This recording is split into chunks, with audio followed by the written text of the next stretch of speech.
The lonely wail of the baby echoed through Sweetwater Station like a forlorn whistle on the prairie wind, causing heads to turn and conversations to pause as travelers shifted uncomfortably in their seats, watching the young mother's increasingly desperate attempts to soothe her inconsolable child. Zara Fletcher bounced her 6-month-old son in her arms, her face flushed with embarrassment and exhaustion as she paced the wooden platform of the train station. The Wyoming Territory summer heat of 1878 was unforgiving, and sweat trickled down her back, dampening her already wrinkled traveling dress. She had been traveling for 3 days, changing trains twice, all while caring for little Vincent alone. The baby had been fussy since dawn, his teething pain making him inconsolable, and now his piercing cries were drawing frustrated glances from the other passengers waiting for the eastbound train to Cheyenne. "Hush now, Vinny," she whispered, kissing his hot forehead. "Please, sweetheart, just a little quiet."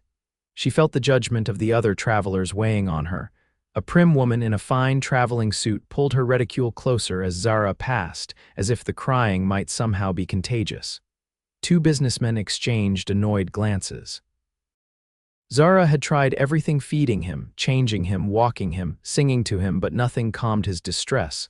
The station master approached, clearing his throat. "Madam, perhaps you might take the little one outside. Some passengers are complaining about the noise." Zara felt her cheeks burn with humiliation. "I'm sorry, I'm trying." He's teething, and her voice caught as Vincent let out another ear-splitting wail. "Yes, of course, I'll just go outside." Gathering her small carpet bag with one hand while balancing Vincent on her hip, she stepped out onto the dusty street. Sweetwater Station wasn't much, just a collection of buildings that had sprouted around the railroad stop. A general store, a small hotel, a saloon, and a few other businesses lined the main street. In the distance, the vast Wyoming landscape stretched endlessly, beautiful and intimidating in its vastness. Zara bounced Vincent gently, fighting back tears of frustration and exhaustion. She was 23 years old, a widow for 6 months, and completely alone in the world except for her baby boy. Her husband Jacob had died in a mining accident in Colorado, leaving her with nothing but debts and a broken heart. Now she was headed to Cheyenne to take a position as a seamstress in her distant cousin's dress shop, her last hope for a fresh start. "SHH Vinny, please," she begged, her voice breaking. "Mama needs you to be brave. Looks like the little fella's having a rough day." The deep voice startled her. Zara turned to find a tall man watching her from a few paces away. He stood with the easy confidence of someone comfortable in his own skin, one thumb hooked in his belt loop. His clothes were trail-worn but clean, faded blue shirt, dark vest, denim pants tucked into scuffed boots. A brown cowboy hat shaded his face, but she could see he was handsome in a rugged way, with a strong jaw darkened by stubble and eyes the color of a summer sky. He wasn't young, maybe in his early 30s, with fine lines at the corners of his eyes that spoke of long days under the sun. "I'm sorry," she said automatically. "He's been crying for hours. I've tried everything." The man stepped closer, and she noticed a kindness in his expression that hadn't been present in any of the other travelers. "May I try?" he asked, extending his hands. "I used to have a way with little ones." Zara hesitated, clutching Vincent closer. The man seemed to sense her wariness. "Name's Garrett Everett," he said, touching the brim of his hat. "Most folks call me Gare. I run cattle about 20 miles north of here, just in town for supplies." He gave a small, reassuring smile. "I promise I'm harmless to babies, just thought I might help." Something in his gentle tone made Zara relent. She'd tried everything else, and the thought of boarding the train with Vincent still screaming was unbearable. "I'm Zara Fletcher," she said, carefully transferring her red-faced, hiccuping son to the stranger's arms, "and this is Vincent." Garrett Everett took the baby with surprising ease, cradling him against his broad chest. His large, calloused hands looked odd against Vincent's tiny body, but they held the child with confident gentleness. He began to sway slightly, one hand supporting Vincent's head while the other patted his back in a slow, steady rhythm. "Hey there, little man," he murmured in a low, soothing rumble. What's all this fuss about, huh? To Zara's astonishment, Vincent's cries began to soften almost immediately. The baby hiccuped, his red face looking up at the stranger with tear-filled curiosity. How did you? Zara began, watching in amazement as her son's eyelids began to droop. Garrett gave a small, sad smile. Had a little one of my own once, he said quietly, continuing the gentle patting motion. He'd get colicky something fierce. Found out this rhythm worked like magic, same as a horse's heartbeat. Calms em right down. Vincent's cries had subsided to occasional whimpers, his tiny hand curling around one of Garrett's fingers. The transformation was remarkable. You have children? Zara asked, then immediately regretted the question when she saw a shadow cross his face. Had, he corrected softly, a son and a wife, lost em both in 73, influenza. I'm so sorry, Zara whispered, understanding the pain behind his words all too well. My husband died 6 months ago. Mining accident.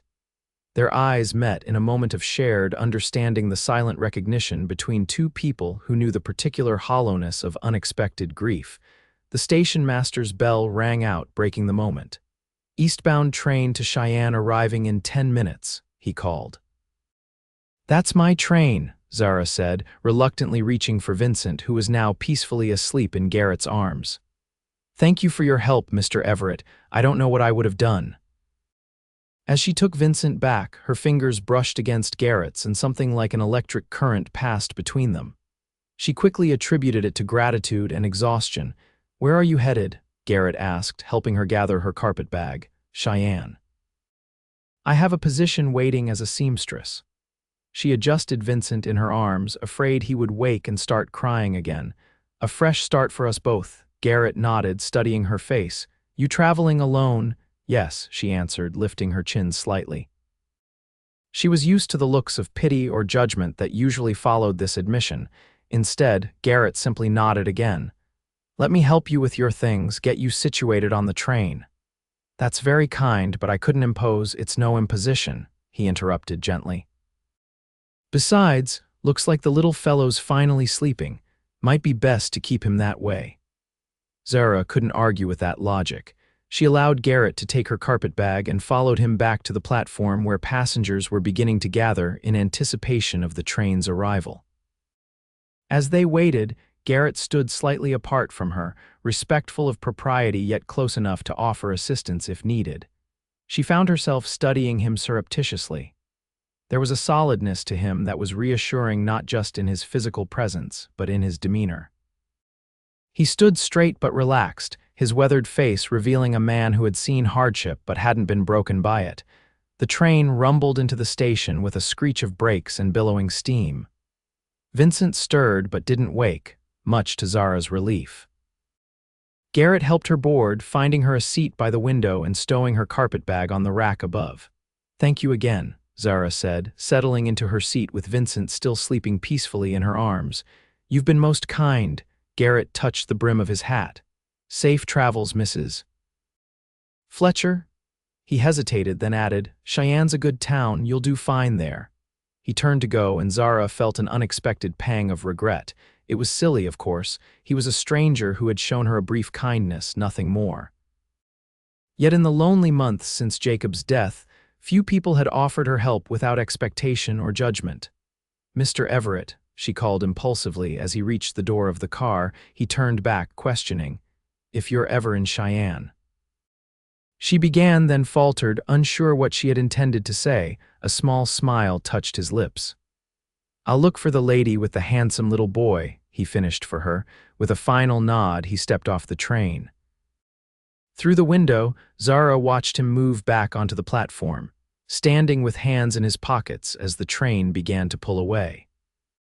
For just a moment, their eyes met through the glass, and she had the strangest feeling that this brief encounter had somehow changed something fundamental in her world. Then the train picked up speed, and Garrett Everett was just another figure growing smaller in the distance, another momentary connection in a journey full of strangers. Zara settled back in her seat, cradling her sleeping son, and turned her thoughts toward Cheyenne and the uncertain future that awaited them there. Garrett Everett watched the train until it was nothing more than a distant plume of smoke on the horizon. Something about the young widow and her fussy baby had stirred emotions he thought long buried: protectiveness, compassion, and something else he wasn't ready to name. "Fool," he muttered to himself as he turned toward the general store where his supplies waited. 5 years was a long time to grieve, but not long enough to forget the pain of loss. He had no business feeling anything for a woman passing through, especially one with a baby. His life was settled now, simple, solitary, and safe from the kind of heartbreak that had nearly destroyed him before. Still, as he loaded his wagon with supplies for the ranch, he found himself thinking of Zara Fletcher's tired eyes and the way they had brightened when her son finally quieted in his arms. The feel of the baby's warm weight against his chest had awakened memories both sweet and painful of his own son, Thomas, who had been just shy of his second birthday when the influenza took him and Mary within days of each other. The ride back to his ranch was long and gave him too much time to think. His foreman, Lewis, greeted him in the yard. "Everything go all right in town, boss?" the older man asked, helping unload the supplies. "Fine," Garrett replied, more curtly than he intended. "Any problems while I was gone?" "Nothing we couldn't handle, though Jenkins thinks we might have wolves going after the calves in the north pasture. Found another one this morning." Garrett nodded, grateful for the distraction of work. "We'll ride out tomorrow at first light, see if we can find tracks." That night, as he sat alone on his porch watching the stars emerge above the distant mountains, Garrett found his thoughts drifting again to the young widow on the train. He wondered if she had reached Cheyenne safely, if her baby was still sleeping peacefully, or had resumed his crying. He told himself it was natural to wonder he had helped them after all, but deep down, he knew it was more than that. For the first time in years, he had felt the stirring of something he thought long dead, the possibility of connection, of caring for someone beyond the confines of his ranch and his work. It was unsettling, this feeling, and unwelcome. He had rebuilt his life carefully after Mary and Thomas died, constructing walls around his heart as sturdy as the fences around his property. There was no room for disruption, no place for risk. Yet as he finally turned in for the night, he couldn't shake the memory of Zara Fletcher's grateful smile or the trusting weight of her baby in his arms. "She's gone to Cheyenne," he reminded himself aloud in the darkness of his bedroom, "and that's where she'll stay." Cheyenne was both more and less than Zara had expected. More noise, more people, more buildings than she had anticipated, less welcoming, less organized, less certain. As she stepped off the train with Vincent fussing in her arms again, she felt a moment of panic. The platform was crowded with travelers, porters, and those waiting to meet arrivals. No one was waiting for her. She had written to her cousin Martha about her arrival date, but looking around at the busy station, Zara realized she should have confirmed the exact time. With Vincent growing increasingly restless and her carpet bag seeming heavier by the minute, she made her way through the crowd toward the station exit. Cheyenne in 1878 was a city in transition, having grown from a rough railroad town to the capital of Wyoming territory in just 10 years. Its wide streets were lined with a mix of crude wooden structures and more substantial brick buildings. Horses and wagons crowded the thoroughfares, along with pedestrians of all descriptions, from well-dressed businessmen to dusty cowboys to ladies in the latest Eastern fashions. "Excuse me," Zara asked a passing porter. "Could you direct me to Millicent's dress shop on Capitol Avenue?" The man pointed vaguely eastward. "6 blocks that way, madam. Can't miss it." With a sigh, Zara adjusted Vincent in her arms and began walking. The summer sun beat down relentlessly, and by the time she located the modest storefront with Millicent's fine dressmaking and alterations painted in gold letters on the window, both she and Vincent were hot, tired, and irritable. A bell tinkled as she pushed open the door. The shop was cool and smelled pleasantly of fabric, starch, and lavender. A middle-aged woman looked up from behind a counter where she was cutting a pattern. "Can I help you?" she asked, her eyes taking in Zara's travel-worn appearance and the fussing baby. "I'm looking for Martha Winslow," Zara said. I'm her cousin, Zara Fletcher. She's expecting me. The woman's expression cleared. Oh, Mrs. Fletcher, yes, Mrs. Winslow mentioned you'd be arriving. I'm Millicent Bailey, the owner. Martha's out on a delivery at the moment. She came around the counter, wiping her hands on her apron. My goodness, you look exhausted. Please sit down. Grateful for the kindness, Zara sank onto a chair by the window, bouncing Vincent gently as he began to whimper more insistently. Poor little mite, Millicent said sympathetically. He's had a long journey too, hasn't he? Martha said you were widowed recently. I'm very sorry for your loss. Thank you, Zara replied, the words automatic after months of condolences. It's been difficult, but we're managing. Well, you're here now, and that's what matters. Martha has a room prepared for you at her boarding house. It's just a few blocks from here. Millicent poured a glass of water from a pitcher and handed it to Zara. Drink this while I close up the shop. I'll walk you there myself. The boarding house was a neat two-story building on a quieter side street. Martha Winslow, a plump, energetic woman in her 40s with graying brown hair and kind eyes, greeted them at the door with exclamations of welcome. Zara, my dear, I've been watching for you all day. When you weren't on the morning train, I thought perhaps you'd been delayed. She ushered them inside, taking Zara's carpetbag. And this must be little Vincent. Oh, he's adorable, even if he is a bit red-faced at the moment. He's been fussy all day, Zara explained, following her cousin up a narrow staircase. Teething, I think. Poor lamb, I have some clove oil that might help with the pain. Let's get you both settled first. The room Martha showed them to was small but clean, with a narrow bed, a washstand, a small table with a chair, and a cradle that looked recently polished. I had that brought down from the attic, Martha said, nodding at the cradle. It was my youngest's. He's 17 now and much too big for it, she chuckled at her own joke. The washroom is at the end of the hall. Supper's at 6, but I can bring something up if you're too tired to come down. Overwhelmed by her cousin's kindness after the long journey, Zara felt tears threaten. Thank you, Martha. I don't know how to repay you for all this. Martha waved away her thanks. Nonsense, we're family. Besides, Millicent tells me you're quite the seamstress. We can certainly use your skills at the shop. She patted Zara's arm. Rest now. Everything else can wait until tomorrow. Alone in the room, Zara changed Vincent's diaper and fed him, grateful when he finally settled into the cradle for a nap. She unpacked her few belongings, washed the travel dust from her face and hands, and then sat on the edge of the bed, suddenly at a loss. For months, she had focused solely on survival, on finding a way to support herself and Vincent after Jacob's death. The journey to Cheyenne had been her goal, the position at the dress shop her salvation. Now that she had arrived, a strange emptiness settled over her. What now? Was this to be her life, sewing in a shop by day, returning to this small room at night, raising Vincent alone, unbidden? The memory of Garrett Everett's kind eyes and gentle hands came to her mind. The way he had soothed Vincent when nothing she did could calm him. The quiet strength in his manner.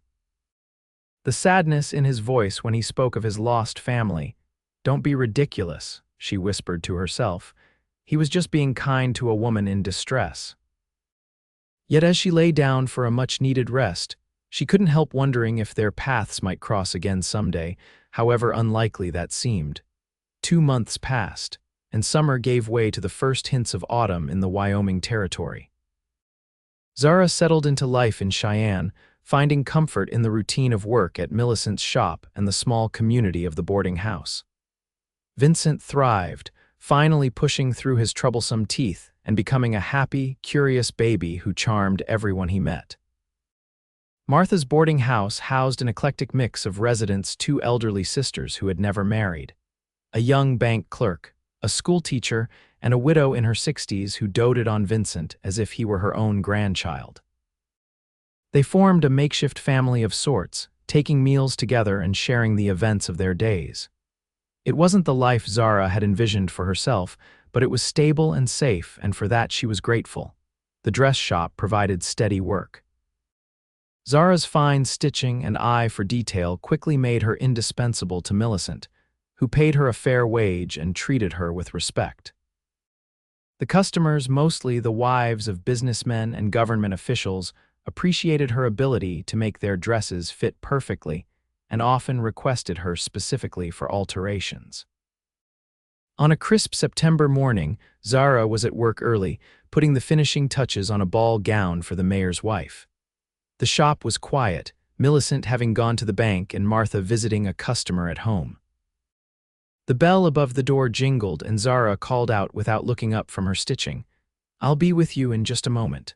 "No hurry," came a deep, familiar voice. "I reckon that fancy dress is more important than a dusty cowboy." Zara's head snapped up, her needle pausing mid-stitch. Standing just inside the door, hat in hand, was Garrett Everett. He looked much as she remembered, though perhaps a bit more tanned from the summer sun. His blue eyes crinkled at the corners as he smiled tentatively at her. "Mr. Everett," she said, setting aside her work and standing so quickly she almost knocked over her chair. "What a surprise, Mrs. Fletcher," he replied, nodding. "I was hoping I might find you here. You were looking for me."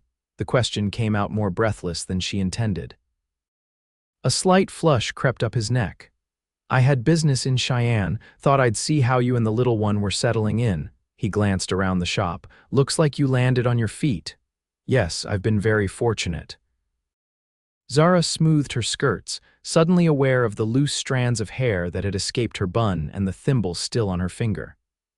"Vincent and I have a room at my cousin's boarding house, and the work here is steady." Garrett nodded, turning his hat in his hands. "And how is the little fellow?" "Still giving you trouble with his crying," a smile spread across Zara's face. "Actually, he's much better now. The teething phase passed, thank goodness. He's with Mrs. Holloway at the boarding house this morning. She watches him when I'm working." She hesitated, then added, "He's grown so much since you saw him, I don't know if you'd even recognize him." "Children have a way of doing that, growing when you're not looking." There was that shadow of sadness again, quickly masked. An awkward silence fell between them. Zara found herself at a loss for words, which was unusual for her. Something about Garrett Everett's presence made her feel both unsettled and strangely at ease. "How long are you in Cheyenne?" she finally asked. "Just until tomorrow." "Had to meet with the banker about a loan for some new breeding stock." He shifted his weight, looking almost as uncomfortable as she felt. "I wondered if— that is, I thought perhaps I might call on you, properly I mean, if that wouldn't be unwelcome." The request was so formal, so carefully phrased, that Zara almost smiled. This man who had so confidently taken her crying baby in a train station now looked as nervous as a schoolboy. "I would like that very much," she said softly. "I'm finished here at 5. The boarding house is on Maple Street, number 42. The relief in his expression was almost comical. "I'll be there at 6 then, if that suits." "It does." Another silence, less awkward this time. "Well," Garrett said finally, putting his hat back on, "I should let you get back to your work." "That's quite a dress."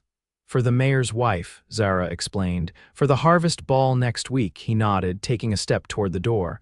"Until this evening, then, Mrs. Fletcher." "Until this evening, Mr. Everett." After he left, Zara sank back into her chair, her heart beating a rapid tattoo against her ribs. She told herself it was just surprise at seeing him again, nothing more. Yet she couldn't deny the surge of pleasure she'd felt at the sight of him, or the anticipation now coursing through her at the thought of his visit. "This is foolishness," she murmured, picking up her needle again. "He's probably just being polite." But when Millicent returned an hour later, she immediately noticed Zara's distraction. "You've been daydreaming," she observed, eyeing the minimal progress on the gown. "That's not like you, Zara." "I'm sorry," Zara replied, bending more diligently to her task. "I had an unexpected visitor this morning." "Oh," Millicent raised an eyebrow, her curiosity piqued. "A gentleman I met briefly when Vincent and I were traveling here. He happened to be in Cheyenne on business and stopped by to see how we were faring." Zara tried to keep her tone casual, but something in Millicent's expression told her she wasn't succeeding. "I see," Millicent said, a knowing smile playing at her lips. "And will this gentleman be calling again?" Zara felt her cheeks warm. "He asked to call at the boarding house this evening." "Well then," Millicent said, patting Zara's shoulder, "we'd better make sure you finish Mrs. Mayer's gown in time to make yourself presentable for your caller." Garrett Everett stood on the porch of the boarding house at precisely 6 o'clock, feeling more nervous than he had any right to be. He had changed into his best shirt and trousers, polished his boots, and even trimmed his beard. Now, hat in hand, he questioned the wisdom of his impulsive decision to seek out Zara Fletcher. He hadn't planned it. His business in Cheyenne was legitimate. The loan for new breeding stock was essential for the future of his ranch. But he could have completed his business and returned home without ever setting foot in the dress shop. Instead, he had found himself asking directions, walking the 6 blocks from his hotel and standing outside for a full 5 minutes before gathering the courage to enter. The door opened before he could knock, and a plump, pleasant-faced woman greeted him with a curious smile.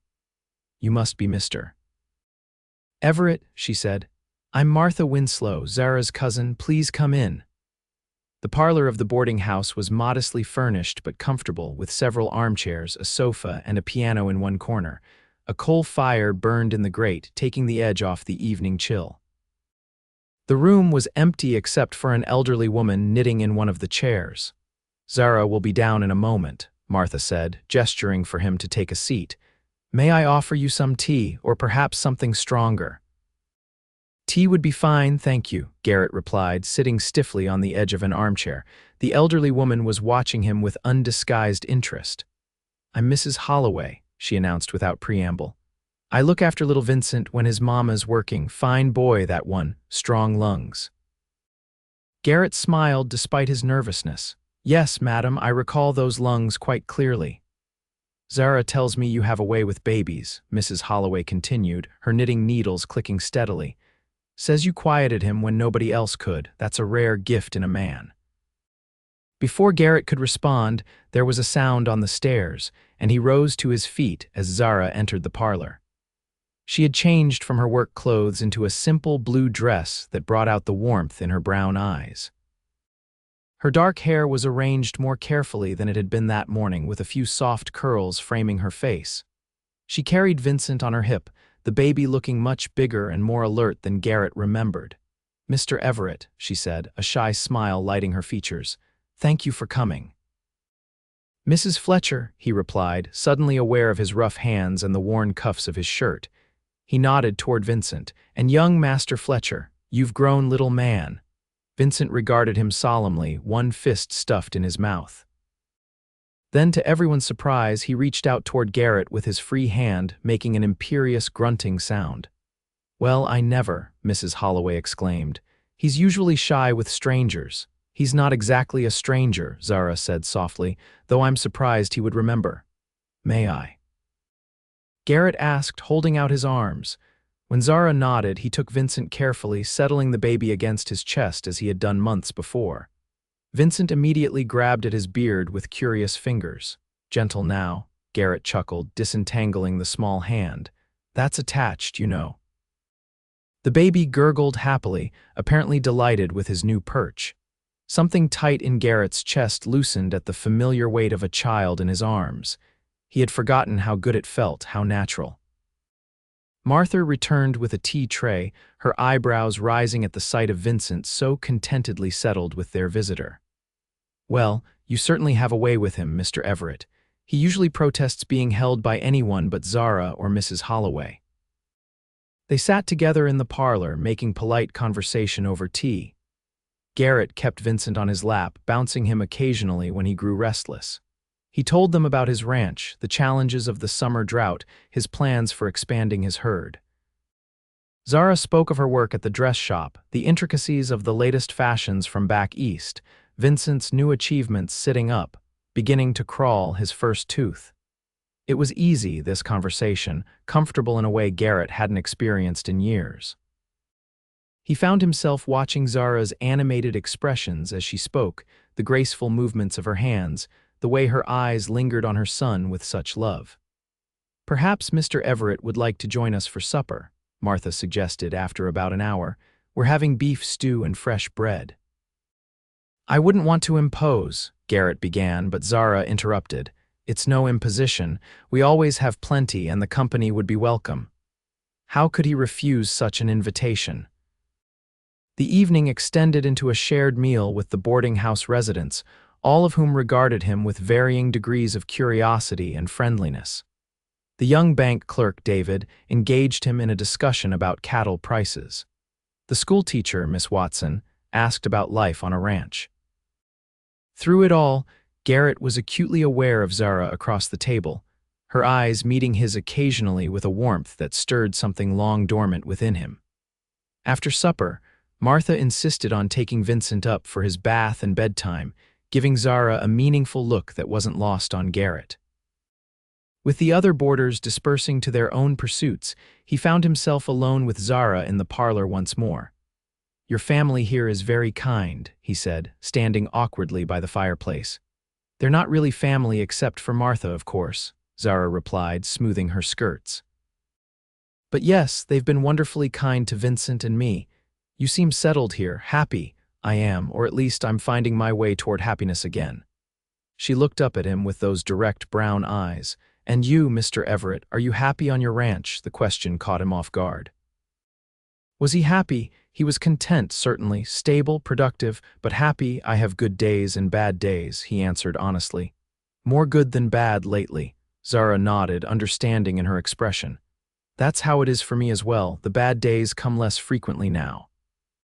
"I never asked how your husband died," Garrett said quietly, "if you don't mind telling me." "A mining accident in Colorado," Zara replied, her gaze dropping to her hands. "A tunnel collapse. Jacob was—" She paused, gathering herself. "He was a good man. Not always the most practical. He was chasing silver dreams when plain work would have served us better, but he loved Vincent and me fiercely." "I'm sorry," Garrett said, meaning it. "It's a hard thing, losing someone that way, sudden." "Yes," she looked up at him again. "And your wife and son."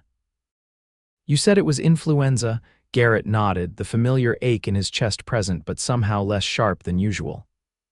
"Mary took sick first. Thomas was fine one day, burning with fever the next. It moved so fast through them both." He swallowed hard. "I was away when it started a cattle drive to Omaha. By the time I got home, they were already buried." "Oh, Garrett," Zara whispered, using his given name for the first time. The sound of it on her lips made his heart constrict. "How terrible for you." "It was a long time ago," he said, though they both knew that time didn't heal all wounds, it just made them easier to bear. 5 years this past April. "Jacob's been gone 8 months now," Zara said softly.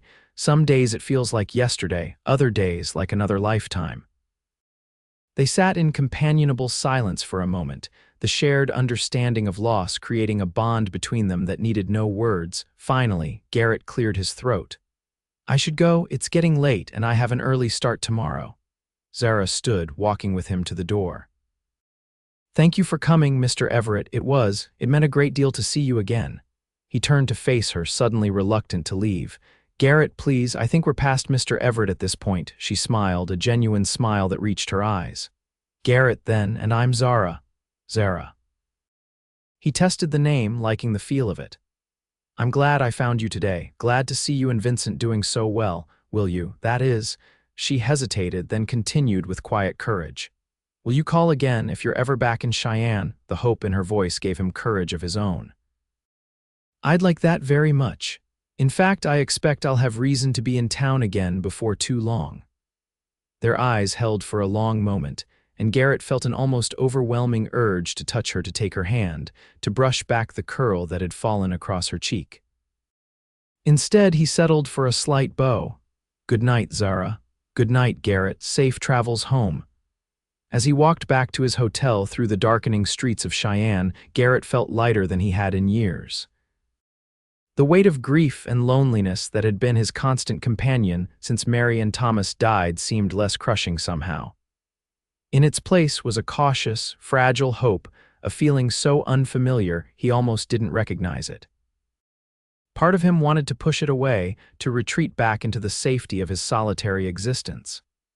Caring for someone meant risking loss, and he knew all too well the devastation that could bring. Yet the memory of Zara's smile, of Vincent's trusting weight in his arms, pulled at him with surprising strength. "One step at a time," he murmured to himself as he climbed the hotel stairs. "Just one step at a time." Over the next 3 months, Garrett found increasingly frequent business reasons to visit Cheyenne. Sometimes he stayed only a day, other times for 2 or 3. Each visit included time with Zara and Vincent, walks through the town park, suppers at the boarding house, quiet conversations by the fire after Vincent was asleep. They moved cautiously toward each other, two people who understood the fragility of happiness. Zara learned about Garrett's ranch, his dreams of expanding it, the long years of solitude after his family died.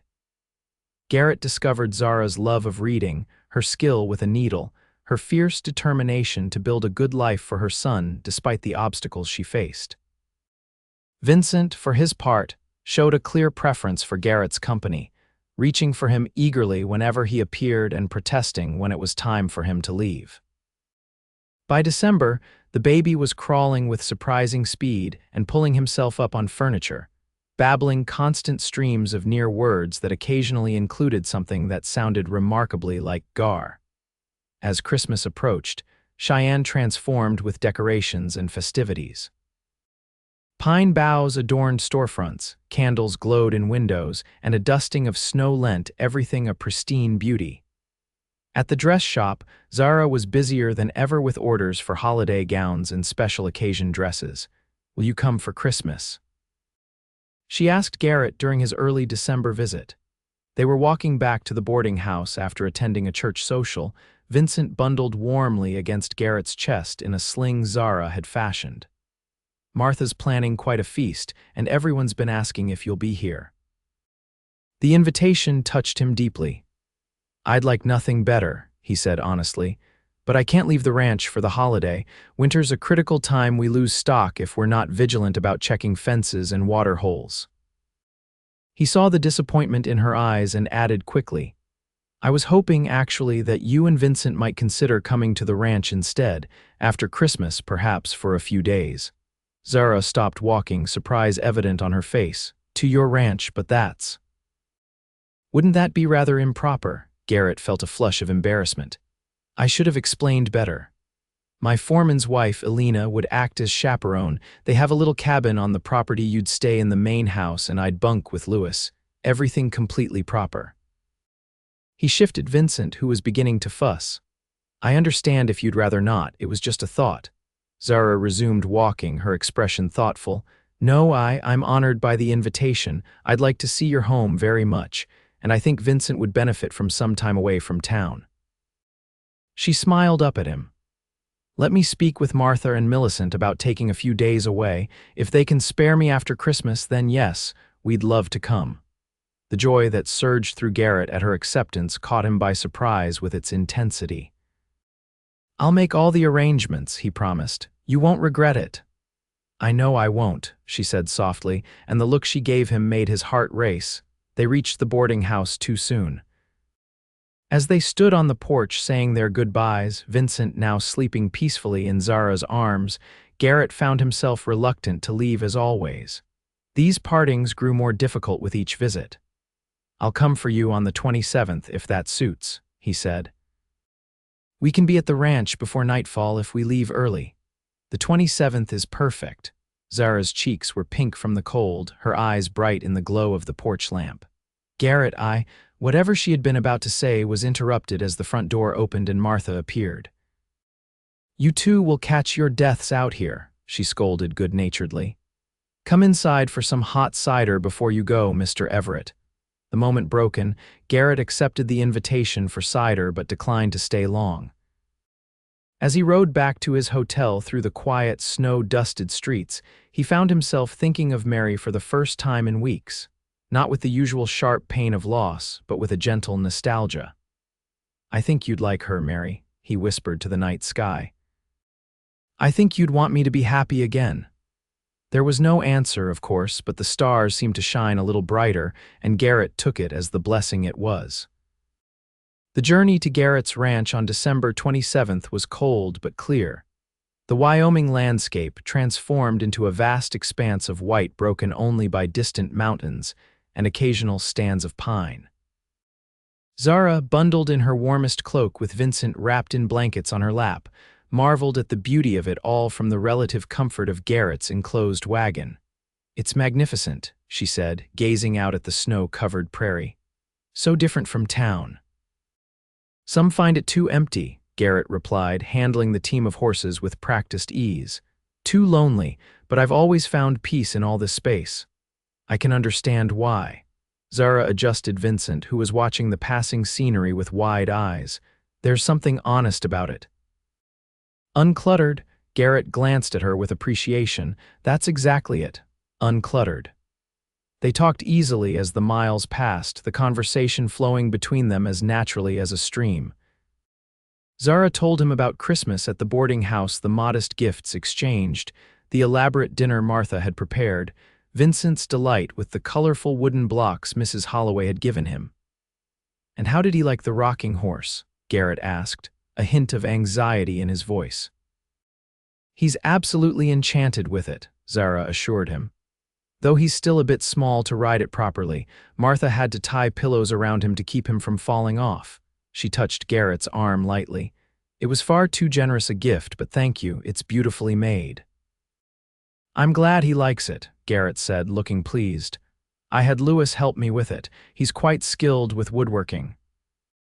As they traveled, Garrett pointed out landmarks a distant butte where eagles nested, a creek that ran strong in spring, the boundaries of his property when they finally crossed onto his land. Zara listened attentively, struck by the pride and knowledge with which he spoke of the land. This was his home in the deepest sense, a place that had become part of him.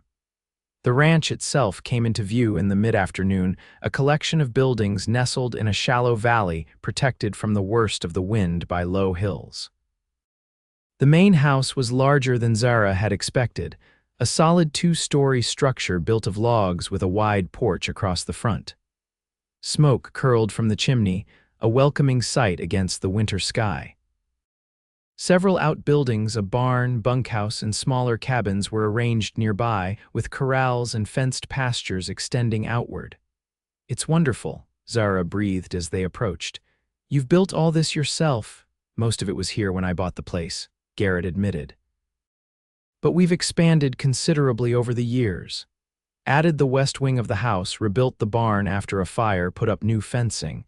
He guided the team toward the house. "It's not fancy, but it's solid." "It's perfect," Zara said, and meant it. As they pulled up to the house, the front door opened, and a woman emerged, followed by a tall, weathered man with a graying beard. Garrett introduced them as Alina and Louis Mendoza, his foreman and his wife. "We're so pleased you could come, Mrs. Fletcher," Alina said warmly, her accent revealing her Mexican heritage. "And this must be little Vincent, such a handsome boy." "Thank you for having us," Zara replied, immediately liking the older woman's straightforward manner. "Louis will see to the horses," Garrett said, helping Zara down from the wagon. "Alina has the house warm and ready for you."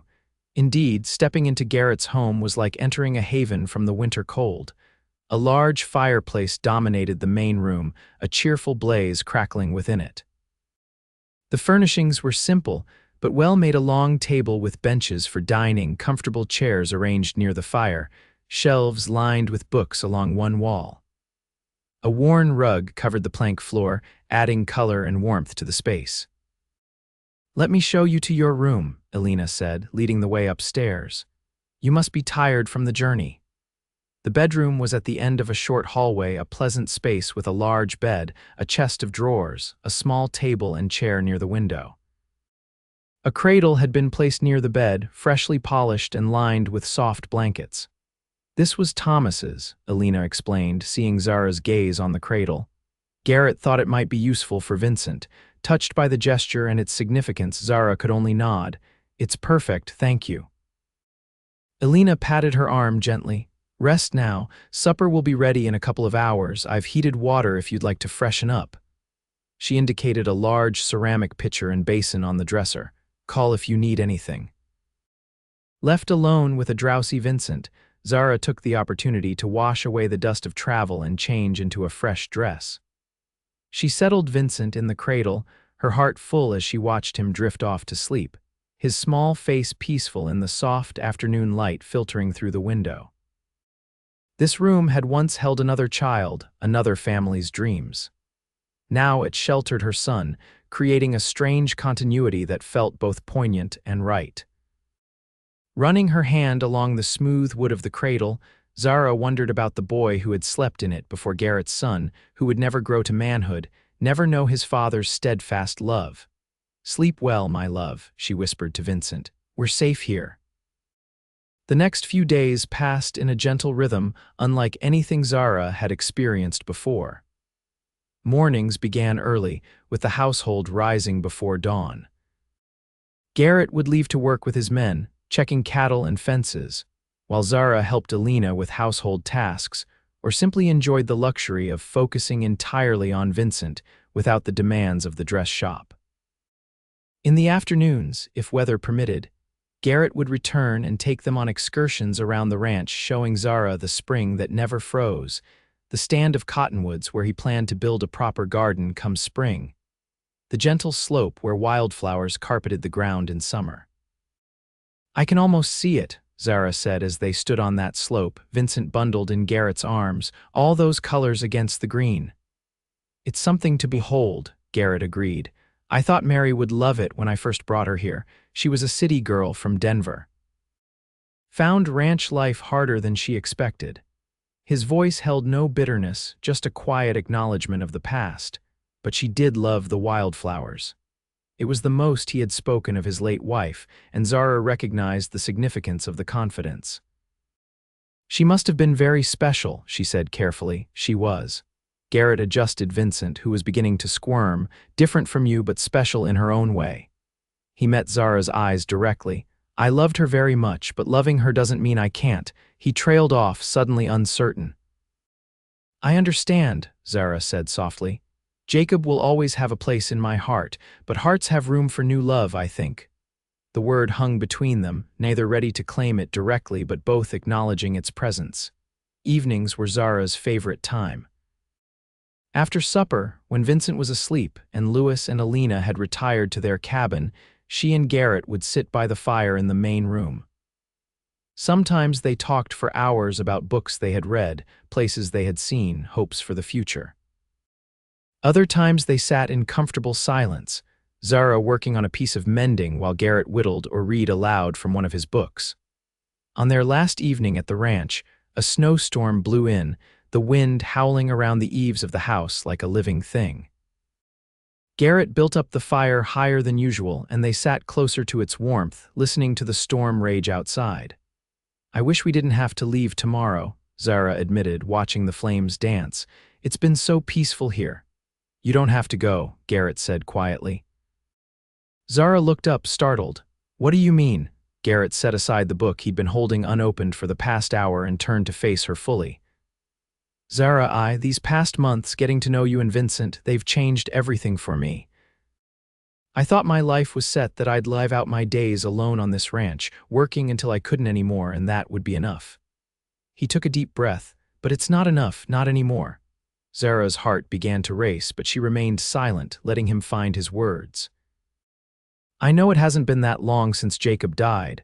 I know you're still healing, just as I'm still healing from my losses, but I hope that we could heal better together." He reached for her hand, his calloused fingers warm against hers. "I'm asking if you would consider staying. Not just for a visit, but permanently, as my wife." The words hung in the air between them, momentous and transformative.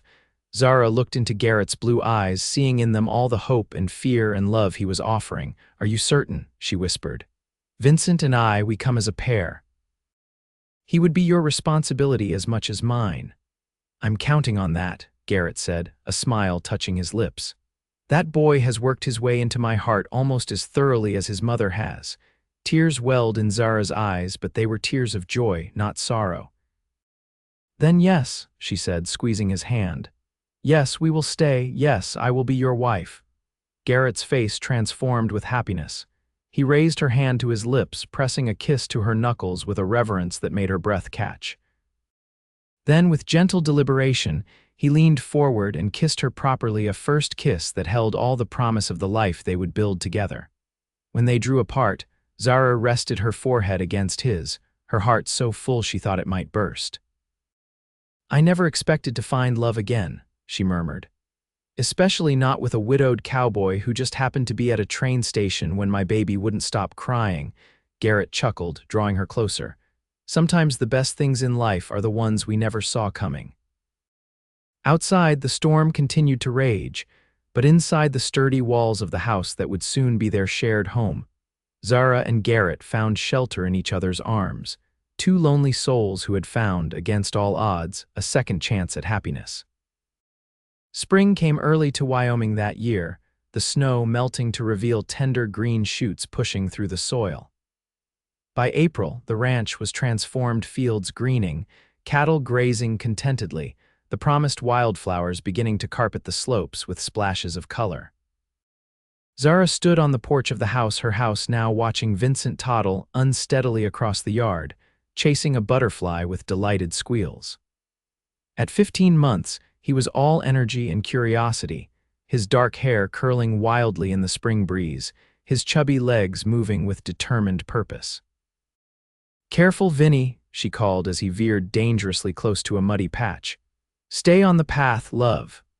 The wedding had been small and simple, held in the Cheyenne church in February with Martha, Millicent, and the boarding house residents in attendance. Zara had worn a dove-gray dress of her own making, with pearl buttons down the front and delicate lace at the collar and cuffs. Garrett had looked so handsome in his best suit that she'd almost forgotten to say her vows, lost in the wonder of this man who was choosing to share his life with her and her son. The adjustment to ranch life had been easier than Zara expected. Elena had welcomed her warmly, teaching her the rhythms of the household and stepping back gracefully as Zara assumed the role of mistress.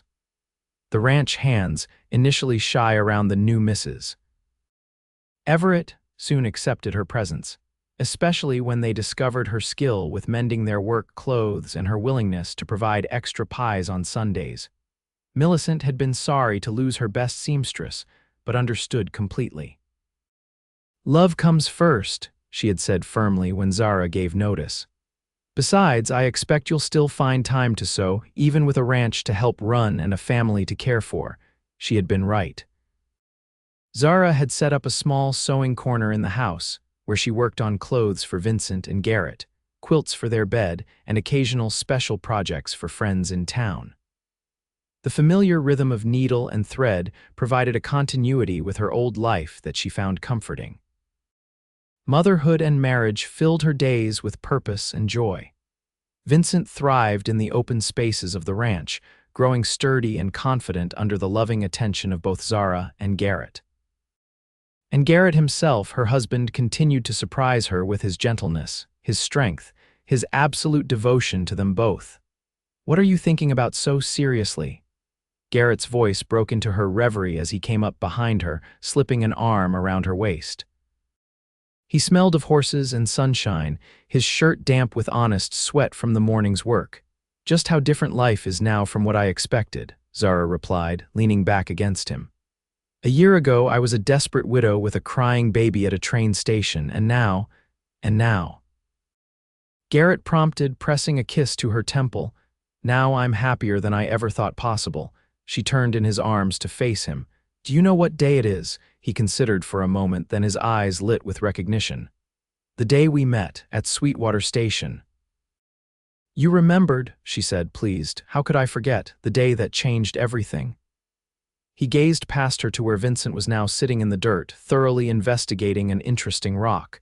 "He's not crying today." "No," Zara laughed. "Not at the moment, anyway. Though he did put up quite a fuss when I wouldn't let him eat the soap this morning." Garrett chuckled, the sound rumbling through his chest against her cheek. "That's my boy, determined. Your boy," Zara repeated softly. "He is, you know, in every way that matters." "I know." Garrett's arms tightened around her. "And there's something I've been meaning to talk to you about. I've had papers drawn up in Cheyenne. Adoption papers. If you agree, I'd like to make Vincent legally my son, give him my name." Tears sprang to Zara's eyes. "Oh, Garrett, yes, of course. He already thinks of you as his father." She wiped at her eyes. "Though I hope he'll know about Jacob someday, too." "He will," Garrett assured her. "We'll make sure of it, just as any other children we might have will know about Thomas and Mary." Zara's heart skipped at his words. Other children. A slow smile spread across Garrett's face. I was hoping we might consider expanding our family, if you're ready, that is. I think I'd like that very much, Zara said, her own smile matching his. In fact, she took his hand and placed it gently against her stomach. Garrett's eyes widened as understanding dawned. Are you certain? He asked, voice hushed with wonder. As certain as I can be without a doctor's confirmation, but all the signs are there. Zara watched joy transform his face. If I'm right, we should welcome a little brother or sister for Vincent around November. Garrett let out a whoop that startled Vincent into looking up from his rock. Then, mindful of her condition, whether confirmed or not, Garrett lifted Zara with exquisite care, swinging her in a gentle circle before setting her back on her feet. A baby, he murmured, his hand still resting protectively over her stomach. Our baby. Our baby, Zara agreed, covering his hand with hers. Another gift I never expected. Vincent, perhaps sensing he was missing something important, abandoned his rock and toddled toward them, arms outstretched. Mama, Papa, Garrett scooped him up, settling him on his hip with practiced ease.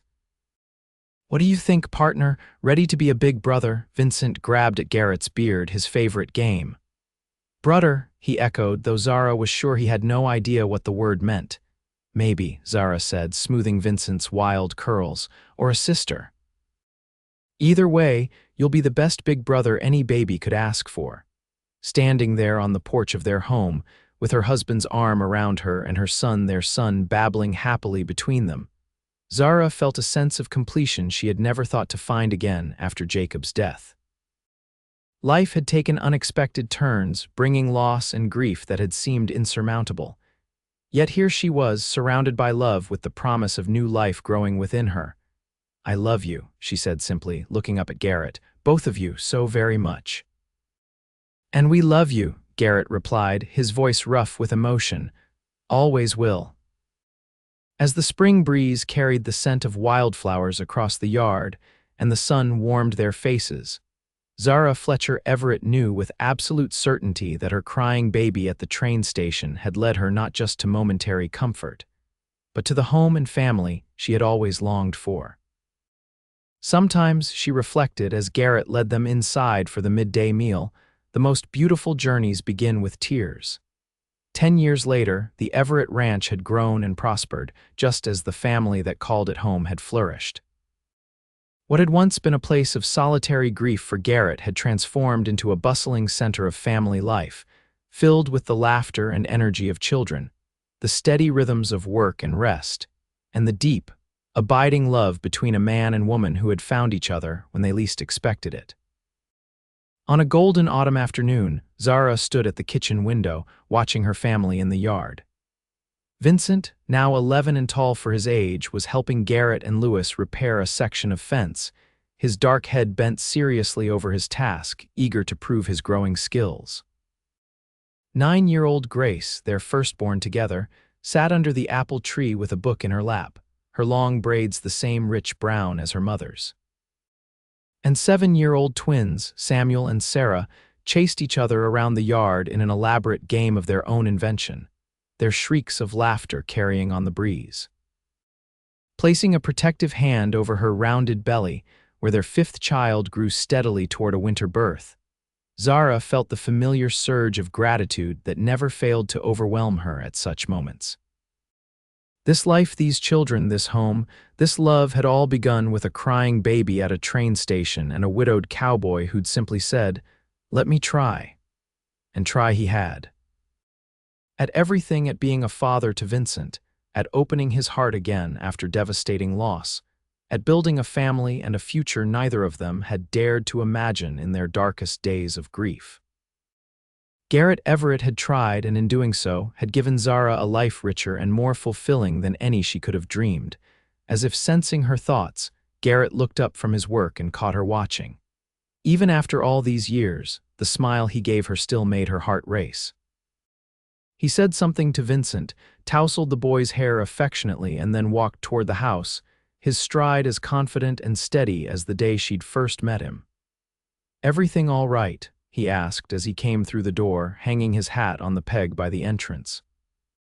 At 42, Garrett was still as handsome as ever to Zara's eyes, though silver now threaded his temples and the lines around his eyes had deepened with the passing years.